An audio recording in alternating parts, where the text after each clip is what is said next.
कोई भी लड़ेगा, चाहे कांग्रेस लड़ेगी, राजद लड़ेगा, जदयू लड़ेगा, जो भी लड़ेगा वो चुनाव हम लोग जीतेंगे।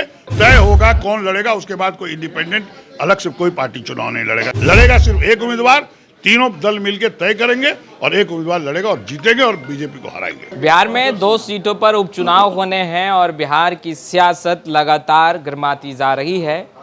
लगातार तमाम राजनीतिक दल के नेता कैंपेन कर रहे हैं गोपालगंज और मोकामा विधानसभा सीट पर। मगर हमारे साथ बातचीत करने के लिए कांग्रेस के कद्दावर नेता, विधायक दल के नेता अजीत शर्मा जी हैं। इनसे जानेंगे तैयारी है सर उपचुनाव को लेकर के? तैयारी क्या है, जो महागठबंधन दोनों सीट जीतेगा इसमें क्या शक है? क्या पूरी जनता का मूड वही है? जो भारतीय जनता पार्टी ने जो महंगाई चरम सीमा पर गया, रोकने का काम नहीं किया, बेरोजगारी वादा करके 2 करोड़ युवकों को रोजगार प्रत्येक वर्ष देने की बात की, नहीं किया, इसलिए दोनों सीट महागठबंधन जीतेगी। गोपालगंज 2020 में गोपालगंज सीट पर आप लोगों ने चुनाव लड़ा था, हालांकि हार का सामना करना पड़ा। तो क्या इस बार महागठबंधन की तरफ से आप लोगों को कांग्रेस को टिकट मिलेगा? अभी बात नहीं हुई, हम लोग कल बात करेंगे इस पर। निश्चित तौर पर जीतने वाले उम्मीदवार को दिया जाएगा। देखिए, कौन पार्टी लड़ता है नहीं लड़ता है इससे मतलब नहीं है, लेकिन कांग्रेस पार्टी निश्चित तौर पर पिछले चुनाव लड़ी थी और हम लोग, मैं अध्यक्ष यहाँ के बिहार प्रदेश के आदरणीय तेजस्वी यादव जी दिल्ली से आ जाते हैं, हम लोग बैठ के बात करेंगे। आदरणीय नीतीश कुमार जी हैं, हम लोग बैठ के बात करेंगे। जो जीत सकता है उम्मीदवार उसको हम लोग टिकट देने का काम करेंगे हम लोग ये। लेकिन अब कौन कांग्रेस लड़ेगी, राजद लड़ेगा, जदयू लड़ेगा, ये हम लोग बैठ के तय करेंगे। राजद पहले भी कहती रही है कि 2020 विधानसभा में ज़रूरत से ज़्यादा सीटें आप लोगों को दी गई और यही कारण है कि कहीं ना कहीं रिजल्ट जो है वो सही नहीं आया। नहीं, ऐसा नहीं है। गोपालगंज से जो हमारे उम्मीदवार लड़े थे, एक इंडिपेंडेंट उम्मीदवार साधु यादव जी लड़ गए थे, इसलिए वोट का बंटवारा हुआ था, इसलिए भारतीय जनता पार्टी की जीत हुई थी। ऐसा कुछ नहीं है कि अधिक सीट दी गई थी। कांग्रेस पार्टी पूरे देश में सबसे बड़ी पार्टी है, सबसे राष्ट्रीय पार्टी है। ये आप कहाँ से बोल रहे हैं, नहीं बोल रहे हैं, कौन बोल रहा है, ये मैं नहीं जानता।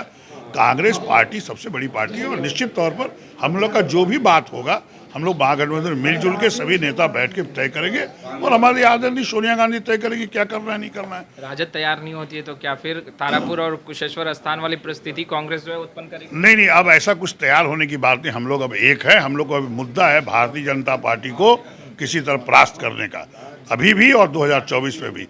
सीट कौन लड़ता है, राजद, कांग्रेस, जदयू कौन लड़ता है, ये अभी महत्वपूर्ण नहीं है। अभी महत्वपूर्ण देश को बचाना है, लोकतंत्र को बचाना है, संविधान को तोड़ने से बचाना है, वो महत्वपूर्ण है।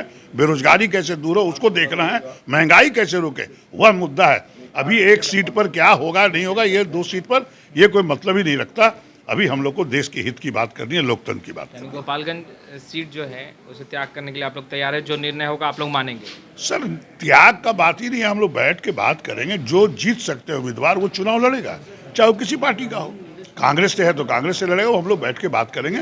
लेकिन निश्चित तौर पर पिछला चुनाव हम लोग को लड़ा था, लेकिन इंडिपेंडेंट उम्मीदवार कहा तो आदरणीय साधु यादव जी लड़ गए, जो वोट का बंटवारा हुआ, जो हम लोग को वहाँ हारना पड़ा। लेकिन ऐसा नहीं है कि हम लोग जीत नहीं सकते। कोई भी लड़ेगा, चाहे कांग्रेस लड़ेगी, राजद लड़ेगा, जदयू लड़ेगा, जो भी लड़ेगा वो चुनाव हम लोग जीतेंगे। भारतीय जनता पार्टी चुनाव हारेगी। यानी कोई भी दोनों ही सीटों पर लड़े, किसी भी दल का नेता लड़े महागठबंधन से, आप लोग सहमति जताएंगे? अगर कांग्रेस लड़ती है तो राजद और जदयू हम लोग को समर्थन देगा पूरे जोर तोड़ से। जदयू लड़ता है तो हम लोग भी समर्थन कांग्रेस भी देगी। राजद लड़ता है तो हम लोग कांग्रेस और जदयू दोनों समर्थन देंगे। इसलिए इसमें कोई कंफ्यूजन नहीं, हम लोग महागठबंधन एक है और एक रहेंगे।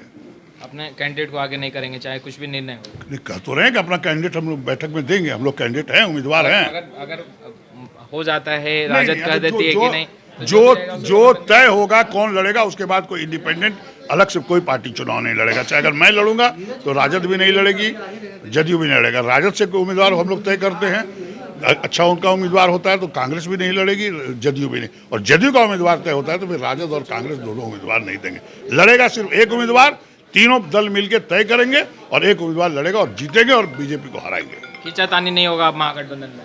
नहीं, कोई घिंचातानी नहीं होगा। अब वो पिछला बात भूल जाइए। अभी देश को बचाना है, लोकतंत्र को बचाना है, महंगाई कम करना। और भारतीय जनता पार्टी जो झूठ बोली है 2 करोड़ युवकों को प्रत्येक वर्ष रोजगार देने का, 8 वर्ष में 16 करोड़ देना चाहिए, एक भी नहीं दिया। इन बातों को देख के हम लोग एकजुट हैं और भारतीय जनता पार्टी को 2024 उखाड़ फेंकेंगे और ये दोनों विधानसभा जो उपचुनाव इसमें भी हारा करेंगे। तो आपने सुना, अजीत शर्मा जी को साफ तौर पर कहते नजर आ रहे हैं कि इस बार जीत के लिए चुनावी मैदान में होंगे। उम्मीदवार किसी भी दल का हो, मगर जीत जो है वो ज़रूरी है, क्योंकि देश बचाना है। खैर लाइव C से साथ बने रहें। आपका बहुत बहुत शुक्रिया।